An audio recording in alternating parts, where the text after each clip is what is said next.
मेनू दिखाओ। उपन्यास ऑनलाइन पूरा पढ़े। उपन्यास बिन। उपन्यास सर्वनाश का लोहार अध्याय 271। परीक्षा पंजीकरण। गुना प्रिय पाठकों, अधिक अध्यायों के अनुवाद में हमारी टीम की सहायता के लिए यहाँ दान करें। URL। सर्वनाश का लोहार 271। परीक्षा पंजीकरण। पब फ्यूचर द्वारा विज्ञापन। शहर के लिए रवाना होने से पहले सेठ को परीक्षा के लिए कुछ बजट देखने की जरूरत थी। इस बार उन्होंने लिफ्ट का इस्तेमाल किया। विलिस बिल्डिंग में हुई घटना के 2 महीने बाद वे जले हुए खंडहर को खरीदने में सक्षम थे। लिफ्ट शाफ्ट के ऊपर उन्होंने शहर में अपने लेन देन के लिए एक छोटा सा कार्यालय भवन बनाया।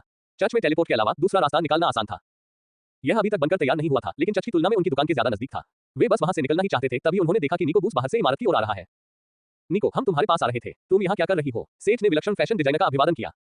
नमस्ते, मुझे खेद है सेठ, मैं अब और इंतजार नहीं कर सकता था। दर्जी ने उत्तर दिया। वह आदमी प्रेरित लग रहा था और उसकी आंखें सेठ और एक विशिष्ट दिशा के बीच घूम रही थी। लगता है आप जल्दी में हैं। क्या आप कॉफी पीने के लिए अंदर आना चाहते हैं या क्या तुम मुझे कुछ पैसे उधार दे सकते हो? ये बात उस आदमी के मुंह से निकली। मैरी और सेठ ने उसे आश्चर्य से देखा। उनके अनुसार दर्जी को कोई वित्तीय समस्या नहीं थी। उसे अचानक पैसे की क्या जरूरत थी? दूसरे ने उनके हाव भाव समझे और उत्तर दिया। ये तकनीकी रूप से आपकी गलती है। आपने मुझे नीलामी घर में और कपड़े देखने के लिए कहा था। कल किसी ने एपिक फैब्रिक रखा था। हालांकि मैं अभी इसका उपयोग नहीं कर सकता, लेकिन मैं इसे खरीदना चाहता हूँ। मैंने पहले ही अपने सिस्टम गोल्ड का अधिकांश हिस्सा खर्च कर दिया है। उनके चेहरों पर हंसास की रोशनी चमक उठी। जरूर, आपको कितना चाहिए? सेठ ने प्रसन्नतापूर्वक उत्तर दिया। मुझे बस 200 स्वर्ण चाहिए। नीलामी जल्द ही समाप्त होने वाली है और यह बोली सुरक्षित करने के लिए पर्याप्त होना चाहिए। मैरी ने अजीब तरह से देखा। यह बहुत सारा पैसा था। सेठ मुस्कुराया। जरूर, मैं इसे बिना ब्याज के तुम्हें उधार भी दे दूंगा। इसके बदले में मेरे पास तुम्हारे लिए कुछ काम है। मुझे चाहिए कि तुम अपने खास धागे से कुछ चमड़े के कवच बनाओ। बॉस, आप ऐसा नहीं कर सकते। चिंता मत करो मैरी, मैं इस सौदे के लिए अपना पैसा इस्तेमाल कर रहा हूँ। पब फ्यूचर द्वारा विज्ञापन। जब से मिनास मार एक गिल्ड बन गया है, तब से आय केवल उसकी जेब में ही नहीं जाती। उनके पास एक व्यावसायिक खाता और बजट था, जबकि सेठ और लॉर्ड्स को आपस में सब कुछ बांटने के बजाय वेतन मिलता था। वे सौदा पूरा करने के लिए आधी अधूरी इमारत में दाखिल हुए। मैरी ने अपने कौशल का इस्तेमाल करके एक अनुबंध तैयार किया और सेठ ने दर्जी को 200 सोने के सिक्के नकद और मीना के चमड़े के कवच के हिस्से सौंपे। वादे का एक हिस्सा 2 और चमड़े के कवच का संयोजन था। एक लिलिया का कवच होगा और तीसरा ईवी या शायद जोना के लिए एक नया कवच होगा। उसे अभी तक यकीन नहीं था, लेकिन उसे किसी ऐसी चीज से बचने के लिए एक और कूपन होने से कोई नुकसान नहीं था जो उसे पसंद नहीं थी। पैसे और पुर्जे मिलते ही निको जल्दी से वहां से चला गया। बहुत बढ़िया, अब जब यह मामला निपट गया है तो चलो बाहर खाना खाते हैं और वापस टावर पर लौटते हैं। मैं वास्तव में बहुत थक गया हूँ। डेल्टा। अगले दिन आधी अधूरी इमारत के सामने लोगों की लंबी कतार लग गई है। जहां कभी विलिस बिल्डिंग हुआ करती थी, वहां अक्रोना साम्राज्य की शैली में एक शाही इमारत खड़ी हो गई है। पहली 2 मंजिलें उनके भव्य अग्रभाग और बड़े प्रवेश द्वार के साथ पहले ही बनकर तैयार हो चुकी है। बाकी जगह अभी भी तिरपाल से ढकी हुई थी, लेकिन जो दिख रहा था वह पहले से ही दीवार पर खड़े फूलों की भीड़ के बीच एक मॉडल की तरह दिखाई दे रहा था। यहाँ हर कोई उन परीक्षाओं के लिए पंजीकरण कराना चाहता था जो लगभग 1 सप्ताह में होने वाली थी। जेस और जेम्स जल्दी आ गए थे, लेकिन लोगों ने पहले ही सड़क को भर दिया था। कुछ लोगों ने तो सड़क पर डेरा भी डाल दिया था। दोनों साहसी लोगों ने पिछले दिन देर तक कलकोटरी में अपना समय बिताया था और वे पहले नहीं आ सके। वे केवल यह आशा कर सकते थे कि परीक्षा प्रतिभागियों तक ही सीमित न हो। रास्ते से हट जाओ, मुझे जाने दो, तुम नीच लोग। एक लंबा तगड़ा आदमी भीड़ के बीच से अपना रास्ता बना रहा था। उसकी छाती बैरल जैसी थी और बाहें पेड़ के तने जैसी। अपनी चौड़ी भुजाओं से उसने लोगों के बीच से रास्ता बनाया। उसके पीछे चल रहे लोगों का भी यही रवैया था। उनके हाव भाव घमंडी थे और उनकी नाक हवा में ऊंची थी। क्या ये साहसी राजा नहीं है? साहसिक राजा। वह आदमी यहाँ क्या कर रहा है? Adventurer king. वह कौन है? जेम्स ने उलझन में पूछा। क्या यह आदमी बेरहमी से लाइन काट रहा था? वह गपशप और इस तरह की चीजों से अपडेट नहीं था। उसने जेस की ओर देखा और सवाल किया। उसके बगल में बैठी लड़की ने उसकी अज्ञानता पर आह भरी। वह उन कुछ प्रेरितों में से एक है जो सर्वनाश के बाद से सामने आए हैं। वह युद्ध के किसी देवता या किसी और द्वारा चुना गया है। वह डेल्टा में सबसे मजबूत साहसी होने का दावा करता है। उसके बारे में कभी नहीं सुना। क्या उसका कोई कबीला है? नहीं, माना जाता है कि वह अपने से कमजोर किसी का अनुसरण नहीं करना चाहता। उसने भीड़ के बीच से निकल रहे उस क्रूर व्यक्ति की ओर देखा, या फिर यह कि कोई भी उसके बुरे व्यक्तित्व से निपटना नहीं चाहता। जेम्स ने केवल सहमति में सिर हिलाया। अरे पीछे हटो और बाकी सब की तरह लाइन में खड़े हो जाओ। न्याय के एक बहादुर नायक ने भीड़ को अलग करने वाले को रोकने के लिए कदम बढ़ाया। विशालकाय व्यक्ति ने अपनी बांह घुमाने से पहले उसे बमुश्किल एक नजर देखा। इस बार से बहादुर नायक की नाक धंस गई और वह कई मीटर दूर तक उड़ गया। एडवेंचरर किंग का पीछा करने वाली पार्टी ने जमीन पर पड़े उस आदमी को देखकर सिर्फ हंसी उड़ाई। इसके परिणामों के एक त्वरित प्रदर्शन ने अन्य दर्शकों को चुप करा दिया था। वह मोटा आदमी बुलडोजर की तरह रिसेप्शन की ओर बढ़ा और आखिरकार डेस्क के सामने रुक गया। रिसेप्शन स्टाफ ने उसकी ओर उदासीनता से देखा। मैं ओथगॉड के लिए पंजीकरण कराना चाहता हूँ, उसने गर्व से कहा। आप केवल परीक्षा के लिए पंजीकरण करा सकते हैं। ओथगॉड में सीधे प्रवेश नहीं मिलता है, कर्मचारी ने सुस्ती से कहा। लेकिन मैं एडवेंचरर किंग हूँ। आपको सम्मानित महसूस करना चाहिए कि मैं शामिल होने के लिए तैयार हूँ। अन्य कबीले इस अवसर के लिए जान दे देंगे। ओथगॉड को भूल जाए, आपको मुझे और मेरी पार्टी को महाकाव्य यज्ञ का एक निजी सूट देना चाहिए। मोटे तौर पर आत्मविश्वास से लवरेज तर्क दिया। बिल्कुल, हम डेल्टा के अभिजात वर्ग हैं। एक लंबी बाज की नाक वाली महिला ने शेखी बघारी। कर्मचारी ने केवल अपनी भौं उठाई और एक कागज उस आदमी की ओर बढ़ा दिया। फॉर्म भरें और आपकी पार्टी परीक्षा में प्रवेश कर सकती है। जैसा मैंने कहा, परीक्षा के बारे में भूल जाओ। अपने वरिष्ठ को बाहर लाओ। मुझे यकीन है कि वे खुशी खुशी मुझसे व्यक्तिगत रूप से बात करेंगे। उसने मेज पर हाथ पटक कर अपनी जिद को और मजबूत किया। जर्जर तह टेबल बिना किसी प्रतिरोध के झुक गई और कागजात जमीन पर बिखर गए। जब वह गंदगी देख रहा था तो स्टाफ ने उसका चश्मा ठीक कर दिया। पब फ्यूचर द्वारा विज्ञापन। मुझे तुम्हें जाने के लिए कहना पड़ेगा। मिनास मार को उन लोगों में कोई दिलचस्पी नहीं है जो लाइन में भी इंतजार नहीं कर सकते। गुस्से में आकर त्रिशंकु ने कर्मचारी का कॉलर पकड़ लिया और उसे जमीन से उठा लिया। और आप कौन होते हैं ऐसा कहने वाले? इससे पहले कि कोई प्रतिक्रिया कर पाता, एक तेज भाला एडवेंचरर राजा की भौहों के बीच मंडरा रहा था। मोनिक और उसकी पार्टी पंजीकरण की सुरक्षा के प्रभारी थे। वह मिनास मार का कर्मचारी है और वह पूरी तरह से सही है। अब उसे नीचे उतारो और उस गुफा में वापस जाओ जहां से तुम आए हो। तुम। दल ने भी अपने हथियार निकालने का प्रयास किया, लेकिन तब रुक गए जब भाले की नोक आगे की ओर झटका देकर उनके बॉस की आंखों से केवल मिलीमीटर की दूरी पर रह गई। साहसी राजा ने सावधानी से लाठी को वापस जमीन पर रख दिया और अपने हाथ ऊपर उठा लिए। चले जाओ। मिनास मार को आत्मा महत्वपूर्ण भीड़ की जरूरत नहीं है, चाहे वे कितने भी शक्तिशाली हो। रिसेप्शन को जल्दी से व्यवस्थित किया गया और पंजीकरण जारी रहा। देर रात तक जेम्स और जेस को आखिरकार अपनी बारी मिली। फॉर्म काफी सरल था। किसी को केवल अपना नाम, आयु, कक्षा और स्तर और वैकल्पिक रूप से अपनी पार्टी का नाम भरना था यदि वे एक पार्टी के रूप में पंजीकृत हैं। परीक्षा 1 सप्ताह में होगी। समय पर आना सुनिश्चित करें। जब पंजीकरण चल रहा था तो एक दूसरे अतिथि ने सेठ की उपस्थिति की मांग की। चौड़ी किनारी वाली टोपी और संवरी हुई मूंछों वाले एक तेज तर्रार व्यक्ति को एक अस्थायी कार्यालय में ले जाया गया। सेठ डेस्क पर बैठ गया था जबकि मैरी और जेन दोनों कोने में एक तरफ खड़े थे। वह आदमी एक मस्कटियर जैसा दिख रहा था और आर्मरेस्ट वाली कुर्सी पर बैठने की कोशिश में थोड़ा संघर्ष कर रहा था। उसका रैपियर बार-बार रास्ते में आ रहा था और उसने उसे इन्वेंट्री में डाल दिया। मैंने पहले ही दरवाजे पर इसका उल्लेख किया था, लेकिन मैं डेल्टा के साहसी गिल्ड का उपमास्टर हूँ। क्या आप मीनास मार के मास्टर हैं? हाँ, मैं मीनास मार का टावर मास्टर हूँ। आज वाइस मास्टर हमारे पास किस कारण से आए? साहसिकों के संगठन प्रभारी के रूप में मुझे आशा है कि आप समझेंगे कि गिल्ड इतने बड़े पैमाने पर भर्ती अभियान में रुचि दिखाएगा। मैं इस परीक्षा के बारे में आपकी योजना के बारे में पूछताछ करने आया था जिसका आप विज्ञापन कर रहे हैं। सेठ ने समझदारी से सिर हिलाया, लेकिन उसे भी परीक्षा के बारे में ज्यादा जानकारी नहीं थी। उसने ये काम दूसरों पर छोड़ दिया था, इसलिए उसने मैरी और जेन से समझाने के लिए कहा। मैरी डेस्क पर गई और उन्हें दिखाने के लिए कुछ कागज निकाले। पहले टेस्ट के लिए परीक्षार्थियों को 20 से 30 स्तर के बीच और 30 स्तर से ऊपर के स्तर के बीच विभाजित किया जाएगा। 30 स्तर से नीचे के स्तर के लोगों को कालकोठरी में अपने कौशल का आकलन करने के लिए मीनास मार के एक सदस्य के साथ एक बहुपरत कालकोठरी में प्रवेश करना होगा। 30 स्तर से ऊपर के स्तर के लोगों को मनुष्यों के खिलाफ अपने युद्ध कौशल का परीक्षण करने के लिए एक टूर्नामेंट में प्रवेश करना होगा। उसने थोड़ी शर्मिंदगी के साथ कहा। यही मूल योजना थी। परीक्षार्थियों की संख्या देखकर हम थोड़ी उलझन में पड़ गए हैं। वाइस मास्टर का चेहरा शांत हो गया। जब उसने मूल योजना सुनी तो वह थोड़ा उदास हो गया था, जब तक कि मैरी ने यह नहीं बताया कि उन्हें इतने लोगों की उम्मीद नहीं थी। हम दोनों के लिए ये कितना सौभाग्यशाली क्षण है। मेरे पास एक प्रस्ताव है जो हमारी सभी समस्याओं का समाधान कर देगा। जब वे एक समझौते पर पहुंचे तो वाइस मास्टर चले गए। ये लगभग उसी समय की बात है जब जेस और जेम्स ने अपना आवेदन पूरा किया था। पब फ्यूचर द्वारा विज्ञापन संपर्क टॉस साइट मैप दान करें। मेनू दिखाओ। उपन्यास ऑनलाइन पूरा पढ़े। उपन्यास बिन। उपन्यास सर्वनाश का लोहार अध्याय 272 मीना का चमकना। गुना प्रिय पाठकों, अधिक अध्यायों के अनुवाद में हमारी टीम की सहायता के लिए यहां दान करें। URL सर्वनाश का लोहार 272 मीना का चमकीलापन। पब फ्यूचर द्वारा विज्ञापन।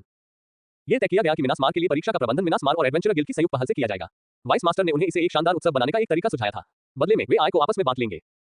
सेठ वास्तव में परीक्षा की तैयारियों में शामिल नहीं था। एक तरफ वह खुद का मनोरंजन करना चाहता था और दूसरी तरफ उसके पास करने के लिए बेहतर काम भी थे। अपनी लोहारी में वापस आकर उसने मीना के सामान पर काम करना शुरू कर दिया। पहली वस्तु एक अंगूठी थी। उसने महाकाव्य रेटेड लेस देन राक्षसी सोने ग्रेटर देन का एक छोटा सा हिस्सा इस्तेमाल किया। यह दुर्लभ rated less than Arkan gold greater than का उत्पाद था जिसे दावत के गीत के साथ गढ़ा गया था और खून को सोखने के लिए छोड़ दिया गया था। यह सामग्री less than Arkan gold greater than से ज्यादा टिकाऊ थी और अपने मैना स्टोरेज को तेजी से रिकवर करने के लिए रक्त और मियास्मा का इस्तेमाल कर सकती थी। लाल सोने के साधारण बैंड के लिए उन्होंने जिस फॉर्जिंग बैलेट का इस्तेमाल किया वह मालफारा को समर्पित एक छोटा सा गीत था। मालफारा एक छाया दानव थी जिसे छल और छुपी हुई मौत में बहुत आनंद मिलता था। वह किसी की उपस्थिति को कम करने और यहां तक कि पहनने वाले को दूसरों की नजर से छिपाने का प्रभाव देती थी। कीमत यह थी कि वह युद्ध के दौरान पहनने वाले को देख सकेगी। अगर उसे पहनने वाला पसंद आता तो वह और भी ज्यादा प्रभाव दे सकती थी, लेकिन अगर उसे पहनने वाले की हरकतें पसंद नहीं आती तो वह प्रभाव कम भी कर सकती थी। अंगूठी पर सेठ ने बैलेट के प्रभावों को मजबूत करने के लिए किसी की उपस्थिति को छिपाने के लिए जटिल सर्किट लगाया। आइटम दूसरे जादू के लिए फिट होने के लिए बहुत छोटा था। आत्मा शास्त्र के लिए सेठ ने एक एलिट रेत की दुर्लभ आत्मा का इस्तेमाल किया जो उसे एक मरे हुए कालकोठरी से मिली थी। जितना वह इन सभी शक्तिशाली आत्माओं को इकट्ठा करना चाहता था, कुछ उसे कालकोठरी में ऐसा करने से रोकता रहा। यहां तक कि अल को भी नहीं पता था कि उसे कालकोठरी की भीड़ से आत्माओं को जबरन बाहर निकालने से क्यों रोका गया था, लेकिन उसने अनुमान लगाया कि यह ईश्वरीय हस्तक्षेप हो सकता है। नतीजतन सेठ केवल दूसरी दुनिया से आए आक्रमणकारियों की आत्माओं का शिकार कर सकता था।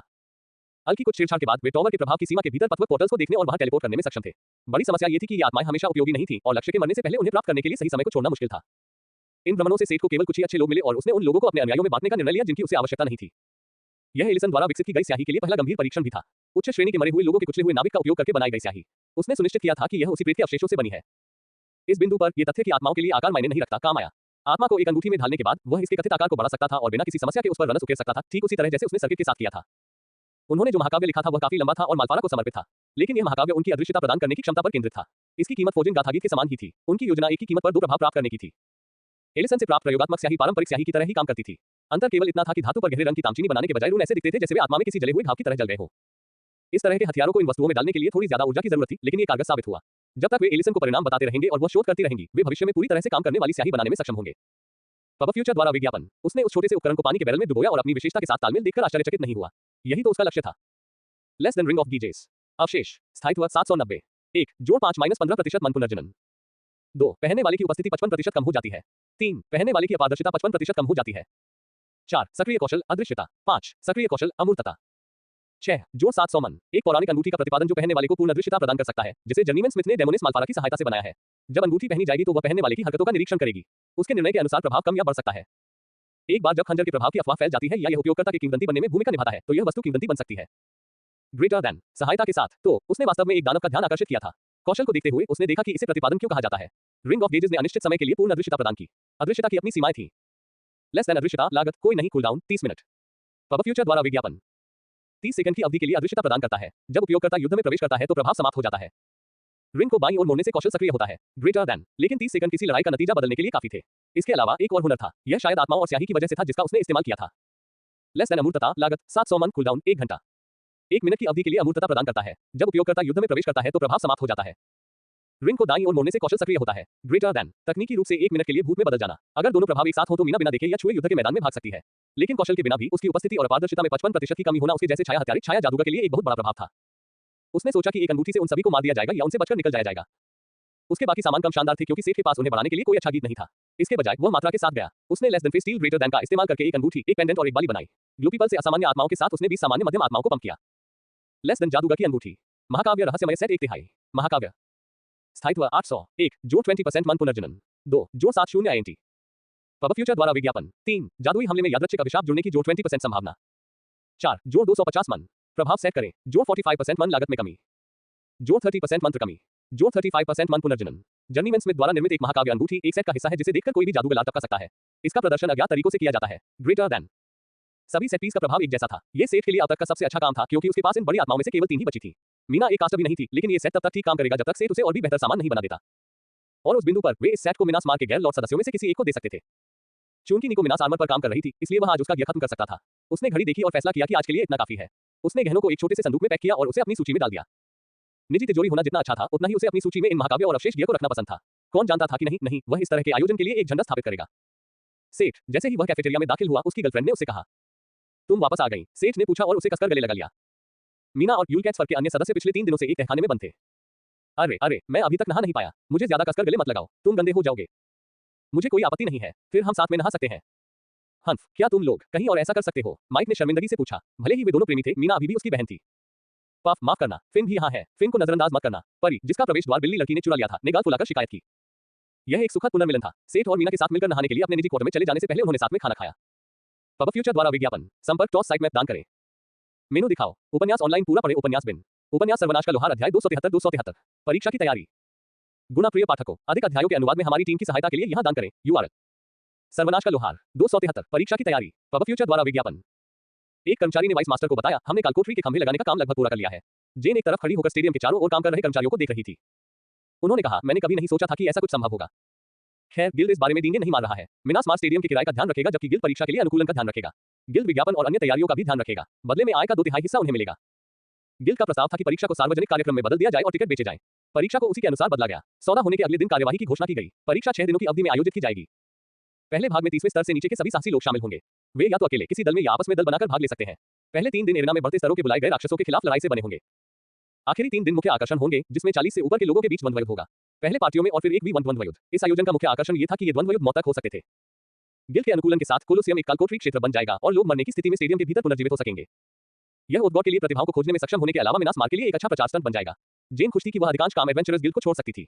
उसके पास टर्कुइस एंविल को प्रबंधित करने के लिए पर्याप्त से अधिक काम था। अपना नाम, कीमत, उधार देने और कुछ पैसे खर्च करने के अलावा उन्हें कुछ भी नहीं करना था। इस मामले में कीमत उद्गौर का हिस्सा बनने की नहीं थी, बल्कि कुछ महाकाव्य उपकरण थे जो सेठ ने अपने प्रयोगों के दौरान बनाए थे। बदलावों के साथ परीक्षा विवरण भी बदल गए। लोग टूर्नामेंट के लिए साइन अप कर सकते थे और किसी को भी उद्गौर के लिए स्काउट होने का मौका मिला। जो लोग पहले से ही पंजीकृत थे लेकिन सार्वजनिक रूप से प्रतिस्पर्धा नहीं करना चाहते थे, उन्हें मूल रूप से नियोजित परीक्षा से गुजरना होगा। इस तरह से वे उन लोगों की संख्या भी कम कर सकते थे जिनकी जांच मिनास मार को स्वयं करनी पड़ती थी। लेकिन क्या आप महाकाव्य रेटेड वस्तुओं को मूल्य के रूप में रखने के बारे में निश्चित हैं? इसकी चिंता मत करो, टावा मास्टर ने कहा है कि यह ठीक है, इसलिए कोई समस्या नहीं होगी। मिनास मार्च। पब फ्यूचर द्वारा विज्ञापन। बिल्कुल भी समस्या नहीं है। चूंकि सेठ एक अलग लॉट सेट पर शुरुआत नहीं करना चाहता था, इसलिए उसने मूल्य आइटम बनाने से शुरुआत की। वह अभी भी मीना के चमड़े के कवच को इकट्ठा करने के लिए निको बूस का इंतजार कर रहा था। उन्होंने सिर्फ महाकाव्य वस्तुओं का वादा किया था, यह नहीं कि वे कितनी उपयोगी होंगी। ये दुर्लभ लेस देन बोन्स ऑफ सेठ ग्रेटर देन और उनके यादृच्छिक प्रभावों के साथ प्रयोग करने का एकदम सही बहाना था। सेठ ने इन 3 महीनों में इसका बहुत ज्यादा इस्तेमाल नहीं किया था। बेतरतीब प्रभावों ने इसे अच्छी चीजें बनाना बहुत समय लेने वाला बना दिया था। बेहतर गधे या सियार के खून की तलाश करना भी एक विकल्प था, लेकिन उन जानवरों के उच्चतर संस्करणों के रूप में गिने जाने वाले कालकोठरी जानवरों को ढूंढना मुश्किल था। उन्हें उम्मीद थी कि इससे बेहतर प्रभाव की संभावना बढ़ जाएगी, क्योंकि सिर्फ बेहतर लोहे का इस्तेमाल करने से काम नहीं चलेगा। इस तरह से अधिकांश ओथमस दुर्लभ less than Olympian silver greater then से बनाए गए थे। उसे चट से सस्ते दामों पर चांदी मिल गई और वह मैग्मा भट्टी चलाने का काम सेर्वेरस को सौंपने में सक्षम था। इस तरह से उसके पास अच्छी दुर्लभ सामग्रियों की कोई कमी नहीं थी। अच्छे प्रभाव के लिए उन्होंने रिफ्लेक्टिव बैलेट का उपयोग करके बहुत सारे सरल ग्रीव्स, ब्रेसर और पॉलड्रॉन बनाए। बाद में उन्होंने खराब वाले को पिघला दिया और वास्तव में अच्छे वाले को अलग रख दिया, ताकि बाद में मिनास मार के लोगों के लिए उनका उपयोग किया जा सके। वास्तव में अच्छे प्रभाव वे थे जो बिना किसी लागत के आते थे या केवल एक जादू की तरह ही मन की लागत पर आते थे, जबकि बेहतर लोगों की लागत जोना के लिए बनाए गए मुखौटे के समान थी। वास्तव में बुरे लोगों के बुरे प्रभाव थे या बुरे प्रभाव जो और भी खराब लागत पर आते थे। जैसे जैसे वह ये देखने के लिए एक ही वस्तु बनाता रहा कि उनसे क्या क्या प्रभाव पड़ेंगे, उसके मन में एक विचार आया। दरअसल यह एक पुराना विचार था जिसने फिर से अपना भद्दा सिर उठाया। कितना अच्छा होगा अगर वह इस तरह की चीजें सेर्वेरस के लिए छोड़ दे। पिछले महीनों में जब तक वह 50वें स्तर पर नहीं पहुंच गया, उसने 7 एपी एकत्र किए थे जिन्हें वह वितरित कर सकता था। उसका less than spirit smithy greater than 5वें स्तर का था। उसके पास अपने कौशल को बढ़ाने के लिए पर्याप्त योग्यता थे। शायद सेर्वेरस इस बार आइटम बनाने में सक्षम हो जाएगा। सेठ के लिए सवाल यह था कि क्या less than soul infusion greater than या less than spirit smithy greater than को लेवल अप करने के लिए एबिलिटी पॉइंट्स का इस्तेमाल किया जाए। अंत में उसने फिर भी बाद वाले को चुनने का फैसला किया, भले ही सेर्वेरस को अपग्रेड न किया जाए। Less than spirit smithy greater then एक ऐसा कौशल था जिसके बारे में उसे नहीं पता था कि इसे कैसे लेवल अप किया जाए।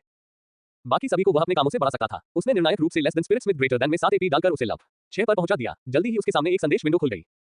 लेस देन डिंग, एक खोज शुरू हो गई है। Greater than, less than quest, golem को हराए टू। कठिनाई ए, सेर्वेरस को अधिक स्वतंत्रता मिलती है और वह आपके less than blueprint greater than catalogue से आइटम खुद ही बना सकता है। ये दुर्लभ उपकरणों तक सीमित है और परिणामी दक्षता को 30% स्मृति के मालिक को दिया जाएगा। अधिक स्वतंत्रता के साथ एक मजबूत इच्छा शक्ति आती है। सेरबेरस को आपके साथ काम करना जारी रखने के लिए मनाने के लिए अपनी श्रेष्ठता साबित करें। अपनी श्रेष्ठता साबित करने के लिए आपको फोर्जिंग की प्रतियोगिता में गोलेम को हराना होगा। पब फ्यूचर द्वारा विज्ञापन। फोर्जिंग क्षेत्र में प्रवेश करें, एक ऐसा स्थान जहां केवल आपके कौशल ही मायने रखते हैं और उपलब्ध सामग्रियों से गोलेम से बेहतर हथियार बनाएं। आवश्यकता, सेरबेरस के विरुद्ध जीत 0/1। पुरस्कार, संबद्ध लोहार को स्थायी रूप से अनलॉक करें। Greater than. Less than. क्या आप खोज स्वीकार करते हैं? Greater than. सेठ अचानक मिले संकेत से हैरान था। यह उस खोज के समान था जो उसे पहले सेरबेरस को अनलॉक करने के लिए करनी थी। गोलेम के खिलाफ एक फोर्जिंग प्रतियोगिता। कठिनाई को ए के रूप में आंका गया था, इसलिए यह निश्चित रूप से आसान नहीं होगा, है ना? इसमें हारने पर किसी सजा का जिक्र नहीं किया गया था। सेठ के लिए सबसे बुरी स्थिति अपने सहायक को खोना था। क्या सेरबेरस को लगातार आइटम बनाने का मौका देने के लिए उसे जोखिम में डालना उचित था? शायद। हालांकि सेठ ऐसा करने के लिए तैयार नहीं था, लेकिन एक छोटी सी भावना उसे ऐसा करने के लिए कह रही थी। यह उसका गणनात्मक पक्ष नहीं था जो किसी निर्णय के पक्ष और विपक्ष को तौलता रहता था। वह प्रतिस्पर्धी महसूस करता था। उसने अपने कौशल को बढ़ाने के लिए बहुत कुछ किया था। उसके दिमाग में हमेशा ये बात चलती रहती थी कि वह अपने उपकरणों की बदौलत ही इतनी दूर तक पहुंचा है। तार्किक रूप से वह जानता था कि इससे उसके कौशल में किए गए काम की कीमत कम नहीं हुई। हर किसी ने अलग अलग बिंदुओं से शुरुआत की। वह अकेला लोहार नहीं था जो बेहतर सुविधाओं के साथ काम करता था। लेकिन अनजाने में खोजकर्ताओं ने उसे अपने कौशल को साबित करने के लिए कहा और वह उनका परीक्षण करना चाहता था। वह साबित करना चाहता था कि वह जहां है वह सिर्फ अपनी बेहतर कक्षा के कारण नहीं है। उसने खोज स्वीकार कर ली। अगले ही पल वह एक विदेशी कार्यशाला में खड़ा था। वहां 2 फौज, 2 निहाय थी। सब कुछ 2 बार मौजूद था और सेरबेरस क्राफ्टिंग स्टेशनों के दूसरे सेट पर खड़ा था। लेस देन डिंग। आप इस कार्यशाला में केवल अपने कौशल और उपलब्ध कराए गए उपकरणों और सामग्रियों का उपयोग कर सकते हैं। आपके पास उपलब्ध सामग्रियों से अपनी पसंद का हथियार बनाने के लिए 10 घंटे हैं। Greater than. इसका मतलब वही था जो लिखा था। सेठ कोई भी उपकरण नहीं पहन सकता था। वह एक शर्ट, साधारण पतलून और चमड़े का एप्रन पहने हुए था। वह चारों के ओबुल का उपयोग भी नहीं कर सकता था। उसने एक गहरी सांस ली और उपलब्ध कराई गई सामग्रियों को देखा। कुछ ऐसी भी थी जिन्हें वह जानता था, जैसे less than dark steel greater than या less than mithril greater than. लेकिन कुछ ऐसी भी थी जिन्हें उसने कभी देखा भी नहीं था, जैसे less than hollow silver greater than या less than rim brass greater than. ढेर में ज्यादातर सामग्रियां दुर्लभ थी, लेकिन 1 या 2 महाकाव्य भी थी। लेस देन भारी बुग्रिम ग्रेटर देन एक पीले रंग की धातु। यह अपने आकार की तुलना में बहुत भारी थी। यह बाहर की ओर निकली हुई थी क्योंकि यह मेज पर रखी अन्य महाकाव्य सामग्रियों में फिट नहीं थी। उन सभी ने लेस देन डिविनियम ग्रेटर देन जैसी थीम का पालन किया, जो एक धन्य देवदूत का क्रिस्टलीकृत रख था। ये भी इस सामग्री के बिल्कुल विपरीत था जिसे लेस देन डेमोनियम ग्रेटर देन कहा जाता था, जिसे राक्षसी रक्त से बनाया गया था। ये बातें तो समझ में आती थी, लेकिन जिस धातु में उसकी सबसे ज्यादा दिलचस्पी थी वह थी लेस देन नेक्रोनाइट ग्रेटर देन, एक क्रिस्टलीय धातु जिसके बारे में उसने कभी सुना भी नहीं था। लेस देन नेक्रोनाइट क्राफ्टिंग सामग्री महाकाव्य। मृत्यु के प्रबल धुएं के साथ एक बैंगनी धातु, दूषित पृथ्वी तत्व का क्रिस्टलीकृत रक्त। धातु के रक्त ने जादू के दुष्ट गुणों को ग्रहण कर लिया था, जिसने तत्व को शाश्वत विश्राम से वंचित कर दिया था। लंबे समय में ये धुएं से भरे वातावरण में क्रिस्टलीकृत हो गया। Greater than. इस सामग्री ने तुरंत उसे प्रेरणा दी जिसका उसने अनुसरण किया। धातु की झंकार ने सेठ को सेरबेरस की ओर देखने पर मजबूर कर दिया। गोलेम पहले ही शुरू हो चुका था और धैर्यपूर्वक एक बिलिप बना रहा था। चूंकि यह कौशल की लड़ाई है, इसलिए मैं अपनी सारी ताकत लगा दूंगा। मैं आपको दिखाऊंगा कि मैं क्या कर सकता हूं। इस घरेलू नुस्खे से मोटापा कम कर दें। 2 घंटे तक बातचीत, सोने से पहले बस ये करो। पब फ्यूचर द्वारा विज्ञापन। संपर्क टॉस साइट में दान करें, मेनू दिखाओ। उपन्यास ऑनलाइन पूरा पढ़े। उपन्यास बिन। उपन्यास सर्वनाश का लोहार अध्याय 274। रानी के लिए स्तुति। गुना प्रिय पाठकों, अधिक अध्यायों के अनुवाद में हमारी टीम की सहायता के लिए यहां दान करें। URL। सर्वनाश का लोहार 274। रानी के लिए स्तुति। पब फ्यूचर द्वारा विज्ञापन। सेठ के लिए ये समय के खिलाफ दौड़ नहीं थी। वह शांत रहा और लेस देन गीत लेखन ग्रेटर देन को सक्रिय करने के लिए अपनी आंखें बंद कर ली। ये कौशल उपयोगकर्ता के ज्ञान के आधार पर एक गीत लिखने में मदद करने में सक्षम था। ये वांछित प्रभाव को प्राप्त करने के लिए सुझाव दे सकता था। इसका इस्तेमाल उन पाठों को बेहतर बनाने के लिए भी किया जा सकता था जिन्हें वह जानता था या पहले ही लिख चुका था। यह एक चुनौतीपूर्ण संगीतकार के लिए एक ऐप की तरह था। इसमें उनके कौशल का परीक्षण था। वह खुद लिखे एक गीत का भी उपयोग करना चाहते थे। कौशल की मदद से गीत को सुधारते और परखते समय उनकी आंखें इच्छा से जल रही थी। जब वह राक्षसी गाथा का अभ्यास कर रहा था तो उसकी आवाज की शक्ति से कार्यशाला हिल गई। वह अपनी आवाज की गहरी बास को भी महसूस कर सकता था, जैसे विशाल स्पीकर की आवाज उसकी छाती में वापस आ रही हो। सेठ ने धातु को फौज में डाला। अपने लेस देन पाइरोकिनेसिस ग्रेटर देन का उपयोग करके उसने अपनी आत्मा की लौ को जोड़ा और गर्मी को अधिकतम तक नियंत्रित किया। सामग्री फौज में स्टील की तरह व्यवहार करती थी क्योंकि यह धीरे धीरे फौजिंग तापमान तक पहुंचती थी। जब यह सही तापमान के करीब पहुंच गया तो उसने लेस देन सेठ की आवाज ग्रेटर देन का भी इस्तेमाल किया। इससे वह कार्यशाला की दीवारों के बीच आगे पीछे उछलते हुए गाथागीत की शक्ति को बढ़ता हुआ महसूस कर सकता था। इसने सेठ को भी प्रभावित किया, जो अपने होठों पर एक उन्मत्त मुस्कान के साथ एक ट्रांस में चला गया। अपनी अभिव्यक्ति के बावजूद उसका मन शांत रहा क्योंकि उसने लेस देन नेक्रोनाइट ग्रेटर देन को पकड़ लिया और उसे निहाई पर गणना शुरू कर दिया। वह एक विदेशी हथौड़ा और एक विदेशी निहाई का उपयोग कर रहा था, लेकिन इसने उसे नहीं रोका। अब उसकी मधुर गाथा के साथ साथ उसके हथौड़े की लयबद्ध चोट भी थी। यहाँ तक कि लेस देन ऊर्जा परिसंचरण 2 ग्रेटर देन भी उसके गीत की लय में आ गया क्योंकि यह हथौड़े से बहता था और हर प्रहार के साथ लेस देन नेक्रोनाइट ग्रेटर देन को मजबूत करता था। अगर लेस देन नेक्रोनाइट ग्रेटर देन की आभा अपवित्र थी तो धातु में गड़े गए नोट की राक्षसी शक्ति भयावह थी। यह पहली बार था जब सेठ को अपने और उस राक्षस के बीच का संबंध महसूस हो रहा था जिससे वह आशीर्वाद मांग रहा था। ये किसी भी सामान्य गाथागीत और खुद के द्वारा लिखे गए गाथागीत के बीच का अंतर था। वह महसूस कर सकता था कि उसकी कई चेहरे वाली आंखें उस पर टिकी हुई हैं। अपने मन के किसी कोने में वह उसकी आकृति की स्पष्ट कल्पना भी कर सकता था। इस राक्षस अधिपति का कोई नाम नहीं था। वह रानी थी, झुंड की रानी, और सिस्टम के खोज स्थान में होने के बावजूद उसका ध्यान उस पर केंद्रित था। सेठ घबराया नहीं। इसके विपरीत उसकी मुस्कान और चौड़ी हो गई। इसका मतलब था कि गाथागीत का प्रभाव शानदार हो सकता है। जैसे जैसे नोट धातु में घुलते गए उसका बैंगनी रंग गहरा होता गया और फिर वह गहरे बैंगनी रंग की चमक के साथ काला हो गया। एक एक करके उसने धातु के बिलिप को कवच प्लेटों में ढाला। ये कुछ ऐसा था जो उसने पहले भी कई बार किया था और उसने कुछ भी खास करने की योजना नहीं बनाई थी। नहीं, उसने जानबूझकर इसे सरल भी रखा। उसने अपनी आग से प्लेटों को गर्म किया और उन्हें आकार देने के लिए मोड़ा। Less than dark steel greater then की पिनों से उसने कई प्लेटों को एक साथ जोड़कर सरल लेकिन सुंदर दस्ताने बनाए। उनके चिकने डिजाइन और काले रंग के कारण वे एक कीट के कवच की याद दिलाते थे, जैसे कि एक मिलीपेट का। लेकिन ये केवल बाहर से ही इतना कमजोर दिखता था। चूंकि ये मुट्ठी लड़ाकू के लिए थे, इसलिए उन्होंने अंदर की तरफ एक नकल डस्टर की संरचना स्थापित की। उपयोगकर्ता हथियार पकड़ने में असमर्थ होगा, लेकिन यह एक साधारण गॉन्टलेट की तुलना में नुकसान को बढ़ाएगा। आखिरी पिन के साथ ही उसका गाना आखिरकार शांत हो गया। उसने दोनों स्टेशनों के बीच दीवार पर लगी एक बड़ी घड़ी की ओर देखा। उसने अपने माथे से पसीना पोंछा ताकि वो उसकी आंखों में ना आए। जब तक उसने धातु वाला हिस्सा पूरा किया तब तक 10 घंटों में से 5 घंटे बीत चुके थे। सेठ ने गहरी सांस ली और स्टेशन पर उपलब्ध पानी की बोतल से एक बड़ा घूंट लिया। जब उसने पीना शुरू किया तभी उसे एहसास हुआ कि उसे कितनी प्यास लगी थी। उसने सेरबेरस की ओर देखा जहां हथौड़ा भी शांत हो गया था। गोलेम एक वर्कबेंच पर बैठा हुआ था और जो कुछ भी उसने बनाया था उस पर झुका हुआ था। क्या उसने पहले से ही अपने टुकड़े को उकेरना शुरू कर दिया था? सेठ ने खिंचाव लिया और सामग्री के ढेर पर वापस आ गया और less than gloomstep leather greater than नामक कुछ चुना। उसे लगा कि उसने ग्लूमस्टेप का नाम पहले कहीं सुना था, इसलिए उसने इसे चुना। चमड़ा अपनी मोटाई के बावजूद काफी नरम और लचीला था। चमड़े के दस्ताने का पैटर्न पहले से ही उसके अंदर समाया हुआ था और उसे less than blueprint greater than की मदद की लगभग जरूरत नहीं थी। लेस देन डिंग, आपका कौशल सिलाई शुरुआती +9 अब सिलाई निपुण +1 बन गया है। ग्रेटर देन पब फ्यूचर द्वारा विज्ञापन। जब वह दस्तानों की जोड़ी बनाने का काम पूरा कर रहा था तो उसे यह घोषणा सुनकर आश्चर्य हुआ। उसने घड़ी की ओर देखा। 1 घंटे से ज्यादा समय बीत चुका था। दस्तानों की जोड़ी को देखा। उसने अपनी रैंक के अनुसार लेस देन सिलाई ग्रेटर देन से एक और जोड़ी बनाने का फैसला किया। 8 घंटे और लगभग 30 मिनट बीतने के बाद उन्होंने आखिरकार गॉन्टलेट्स को पूरी तरह से जोड़ दिया। मुलायम चमड़ा उनके हाथ पर अच्छा लगा और मुकों के दौरान हाथ और अंगुलियों की रक्षा करने में बहुत अच्छा काम करेगा। ऐसा लग रहा था कि सेरबेरस ने अपना काम पूरा कर लिया था क्योंकि वह बिना हिले डुले अपने फोर्ज के पास खड़ा था। 1 घंटे से ज्यादा समय बचा होने पर सेठ ने जादू टोना करना शुरू कर दिया। एक जादू जिससे वह बच नहीं सका वह था स्वचालित आकार समायोजन।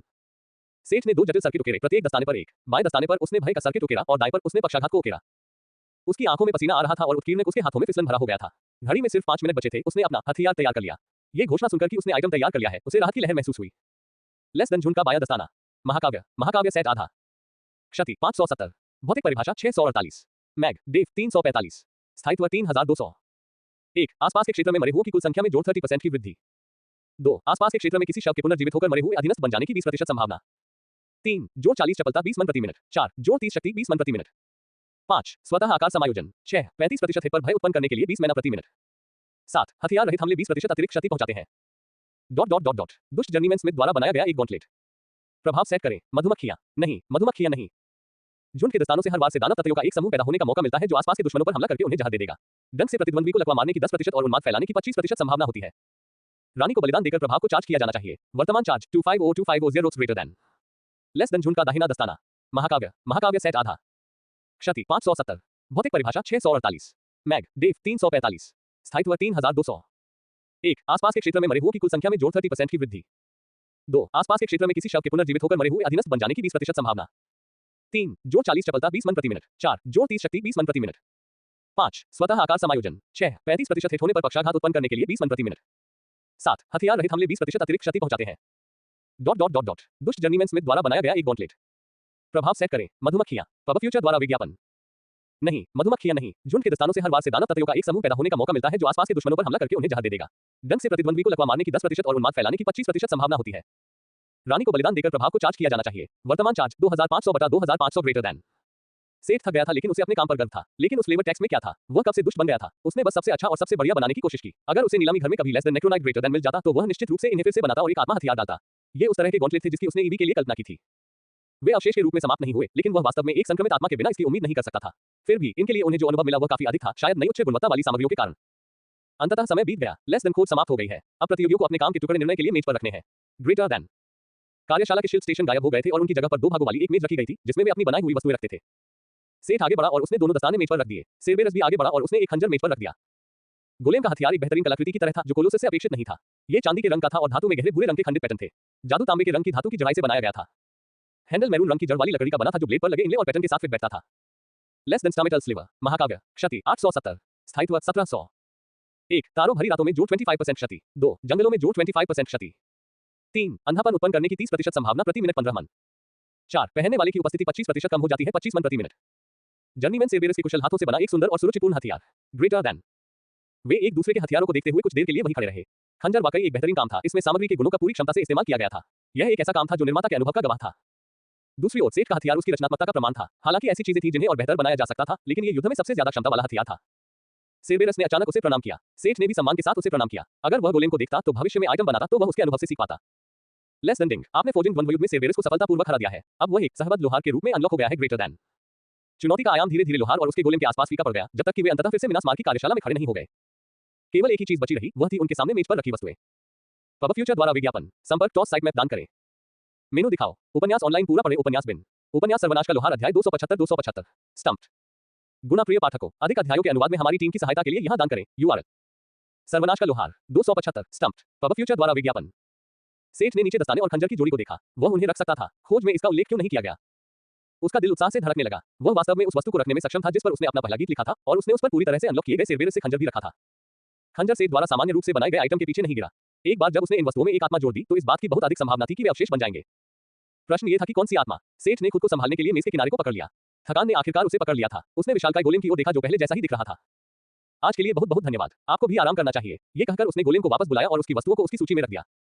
मिनास्मार, कृपया मेरे निजी क्वार्टर में आइए। सेठ टावर मास्टर के बेडरूम में आया जहां मीना पहले से ही गहरी नींद में सो रही थी। उसने खुद को साफ किया और फिर बिल्ली लड़की के साथ लिपट कर सो गया। डेल्टा, निको बूस भी देर रात तक अपनी कार्यशाला में बैठे रहे। ये शर्म की बात है कि मैं पैसे उधार देने के बावजूद भी वह महान कपड़ा नहीं पा सका, उसने सोचा। लेकिन किसने सोचा था कि मेरे कर्ज पर ब्याज अंततः लाभ में बदल जाएगा। नीलामी में हार जाने पर वह बहुत दुखी हुआ था। बाद में जब उसने लोहार द्वारा दिए गए थैले को देखा तो उसे एहसास हुआ कि उसे क्या दिया गया था। पब फ्यूचर द्वारा विज्ञापन। बैग में एक महाकाव्य चमड़े के कवच के लिए सभी हिस्से थे। एक दर्जी के रूप में वह आसानी से कल्पना कर सकता था कि अंत में तैयार डिजाइन कैसा दिखेगा। हालांकि यह उसकी पसंद नहीं थी, लेकिन उसे उस टुकड़े के प्रदर्शन और लालित्य को स्वीकार करना पड़ा। आमतौर पर किसी और के काम को इकट्ठा करना उसके लिए बहुत मुश्किल काम था, लेकिन सभी टुकड़े महाकाव्य रेटेड सामग्री से बने थे। उनकी कौशल रंग मूल रूप से इस तरह की सामग्री के साथ काम करने के लिए पर्याप्त नहीं थी, लेकिन अधिकांश प्रसंस्करण चरण पहले ही पूरे हो चुके थे। जैसा कि सेठ ने कहा था, उसे बस इतना करना था कि सभी चीजों को एक साथ एक धागे से सिलना था और जो कुछ भी बचा था उसे लोहार के पास छोड़ा जा सकता था। ये देखते हुए कि वह अभी तक अपने दम पर कोई महाकाव्य वस्तु नहीं बना सकता था, फिर भी उसे बनाने में भाग लेने में सक्षम होने से उसकी दक्षता में बहुत वृद्धि होगी। बूस ने आखिरी दिन सावधानीपूर्वक छाया जादू बुनने में बिताया था और दुर्लभ श्रेणी के धागे के 3 रोल बनाने में कामयाब रहा था। ये सबसे अच्छा था जो वह कर सकता था और सेठ द्वारा दिए गए कवच के टुकड़ों के चमड़े के साथ फिट होने के लिए इस्तेमाल किया। दर्जी ने देर रात तक अथक परिश्रम किया। कारण समझना आसान था, निको बूस काफी समय से एडेप्ट लेवल 9 पर अटका हुआ था और जल्द से जल्द जर्नीमैन रैंक तक पहुंचने के लिए बेताब था। ये शिष्य के लिए बहुत पीड़ादायक था कि वह लगातार एक ही जगह पर चलता रहा और सुधार नहीं कर पाया। लेकिन महाकाव्य वस्तु बनाने में सिर्फ हिस्सा बनना भी उसे अगले रैंक तक पहुंचाने के लिए पर्याप्त हो सकता था। और अगर ऐसा नहीं हुआ, उसे कोशिश करते रहना होगा। सेठ के पास जो 2 अन्य कमीशन थे, वे दर्जी के लिए बोझ की बजाय उम्मीद की एक छोटी सी किरण साबित हुए। सुबह सुबह उसने आखिरकार आखिरी टाँके लगाए। ये पहली बार नहीं था जब उसने इतने लंबे समय तक काम किया था, लेकिन वह इतने लंबे समय तक कभी भी इतना केंद्रित नहीं रहा था। निको बूस जो आमतौर पर अपने बाहरी रूप का बहुत ध्यान रखते थे, अब उनके बाल अस्त-व्यस्त हो गए थे और उनकी आंखों के नीचे काले धब्बे पड़ गए थे। इसे ठीक करने के लिए उन्हें जो कुछ करना होगा, उसका डर उनके काम को पूरा करने के उत्साह के सामने फीका पड़ गया। अभी भी कुछ कदम बाकी थे, लेकिन निको को यकीन था कि उसने इस मामले में खुद को पीछे छोड़ दिया है। अब थोड़ी नींद लेनी है। वह अपने स्टोव के ऊपर अपने अपार्टमेंट में वापस लौटते समय अपने पैरों को घसीटता हुआ चला गया। जैसे ही उसने चादर को छुआ, उसे नींद आ गई और वह पत्थर की तरह सो गया। मिनस मार्च, उसकी बाहों में छटपटाती मीना ने सेठ को उसकी नींद से जगा दिया। उसकी बड़ी-बड़ी चमकती हुई आंखें उसकी आंखों में घूर रही थी और वह उसके विचारों को पढ़ सकता था। रसोई में जाने से पहले उन्होंने साथ में सुबह का आनंद लिया। पब फ्यूचर द्वारा विज्ञापन। चूंकि इस सप्ताह परीक्षा तक तुम खाली हो, इसलिए शहर जाकर कुछ मौज मस्ती क्यों नहीं करोगे? सेठ ने नाश्ते के समय उससे पूछा। क्या तुम्हें यकीन है, तुम आजकल बहुत काम कर रहे हो? यही कारण है कि अवकाश बहुत अच्छा होगा, सेठ ने मुस्कुराते हुए कहा। तुम दोनों ऊंची आवाज में चिल्लाने पर वे आश्चर्यचकित हो गए। मीना और सेठ फिर से फिन के बिना कुछ करने की योजना बना रहे हैं। एक आंसू भरा तीसरा पहिया उनके बीच मेज पर गिर गया। हर समय फिन को पीछे छोड़ना बंद करो। अरे नहीं, उन दोनों ने सोचा। हाँ, ये प्यारी परी का गुप्त हथियार था। वह गुस्से में थी। उसकी छोटी-छोटी मुट्ठियां जैकहैमर की तरह मेज पर जोर से मार रही थी, जबकि उसकी आंखों जितने बड़े आंसू उसके चेहरे पर बह रहे थे और उसके चारों ओर एक पोखर बन गया था। फिन, सुनो, मीना ने बात करने की कोशिश की, लेकिन जब फिन ने उसकी तरफ देखा तो वह रुक गई। उसकी आंखों में दयनीय भाव था और छोटे जानवर के चेहरे पर नाक से पानी और आंसू मिल रहे थे। उसका अपराध बोध बहुत मजबूत था। मीना ने सेठ की ओर सहायता के लिए देखा। ये सच था कि उसके पास उनके साथ घूमने के लिए ज्यादा समय नहीं था। या तो वह काम कर रहा था या फिर उनकी पार्टी किसी तहखाने में छापा मार रही थी। उसने आह भरी, लेकिन फिर मुस्कुरा दिया। परीक्षाओं से पहले का ये सप्ताह कुछ समय बिताने का मौका हो सकता है। ठीक है, ये कैसा रहेगा? आज हम तीनों एक साथ शहर जाएंगे। हम रास्ते में निको बूस से मिल सकते हैं। मैं देखना चाहता था कि मीना के कवच के साथ उसने क्या प्रगति की है। और जब हम वहां होंगे तो हम उससे फिन के लिए एक लबादा बनाने के लिए कह सकते हैं। हालांकि परी थोड़ी शांत हो गई थी, लेकिन ये स्पष्ट था कि वह अभी भी संतुष्ट नहीं थी। और कल मैं फिन के साथ पूरा दिन बिताऊंगी। हम किसी मनोरंजन पार्क में जा सकते हैं या मैं तुम्हें दानव क्षेत्र दिखा सकती हूँ। पब फ्यूचर द्वारा विज्ञापन। वाह, उसका धुंधला चेहरा तुरंत धूप और चमक में बदल गया। मैं जाकर तैयार हो जाऊंगी। सेठ सिर्फ मीना की तरफ माफी मांगते हुए देख सकता था। उन्हें उस हफ्ते के आखिर में अकेले समय बिताना होगा। उसने उसके हाथ पकड़ लिए और उसे कस लिया। कोई बात नहीं, मेरे हीरो ने मुझे उस छोटे शैतान के मानसिक हमले से बचाने के लिए ऐसा किया, उसने मजाक में कहा। तीनों तैयार होकर चर्च में टेलीपोर्ट हो गए। उन्होंने कैजुअल कपड़े पहने हुए थे। मीना उनके दाहिने हाथ को पकड़े हुए थी और फिन उनके दाहिने कंधे पर सवार था। जब वे भीड़ भरी सड़क पर पहुंचे, वे बहुत सी दुकानों पर गए और सिनेमा में एक फिल्म देखी जिसमें फिन ने अकेले ही पॉपकॉर्न की एक पूरी मैक्सी बाल्टी नष्ट कर दी। दोपहर हो चुकी थी जब वे आखिरकार निको बूस फैशन स्टोर के करीब पहुंचे। हीरो सूट पहने पुतले हमेशा की तरह रंग बिरंगे थे। जब वे अंदर आए तो अंदर कुछ लोग थे, जबकि मीना और फिन ने अपना समय इधर-उधर देखने और सामान्य कपड़ों की जांच करने में लगाया। सेठ एक क्लर्क से पूछने गया कि क्या निको बूस उपलब्ध है। आज मालिक नहीं आए, उसने शर्मिंदगी भरी मुस्कान के साथ कहा। तुम्हारे हाव भाव को देखकर लगता है कि यह सामान्य नहीं है। क्या उसे कुछ हुआ है? सेठ ने अपने कवच के टुकड़ों के बारे में चिंतित होकर पूछा। मुझे खेद है ग्राहक, लेकिन आप ये क्यों पूछ रहे हैं? यदि आप मुझे ये प्रश्न पूछने की अनुमति दें। मैं मिनास मार का टावर मास्टर हूँ। मैंने उसके पास एक कमीशन छोड़ा था और उसकी प्रगति देखने आया था। कृपया रुको, मैं मालिक को फिर से फोन करने की कोशिश करूंगी। वो पीछे चली गई, लेकिन सेठ उसकी धीमी आवाज सुन सकता था। मिस्टर बूस, क्या? हाँ, मुझे खेद है, लेकिन किसी ने आपकी उपस्थिति के लिए कहा था। उसने कहा कि वह मिनास मार का टावर मास्टर है और अपने ऑर्डर के बारे में अपडेट लेने आया है। क्या? हाँ, मैं आऊंगा। वह एक छोटे से व्यापार के साथ काउंटर पर वापस आ गई। मुझे प्रतीक्षा के लिए खेद है। श्री बूस शीघ्र ही आएंगे और आशा करते हैं कि आप कुछ क्षण के लिए उनका इंतजार कर सकें। उसने अभी अपनी बात पूरी ही की थी कि एक अस्त-व्यस्त सा दिखने वाला दर्जी शोरूम के पीछे के साधारण से दरवाजे की ओर से तेजी से अंदर आया। सेठ, सभी के सिर निको बूस की ओर मुड़ गए जो अपने सामान्य रूप की तुलना में एक झबरा मोर जैसा दिख रहा था। उसका चेहरा धीरे-धीरे लाल हो गया जब उसने देखा कि हर कोई उसे आश्चर्य से देख रहा है। उसने सेठ और उसके लोगों को अपने पीछे आने का इशारा किया और उसी दरवाजे से तेजी से गायब हो गया। आपके प्रयास के लिए धन्यवाद, सेठ ने क्लर्क को अलविदा कहा और दरवाजे से बाहर चला गया। पुणे के छात्र ने बताया कि कुछ ही दिनों में दृष्टि को 1.0 तक कैसे बहाल किया जा सकता है।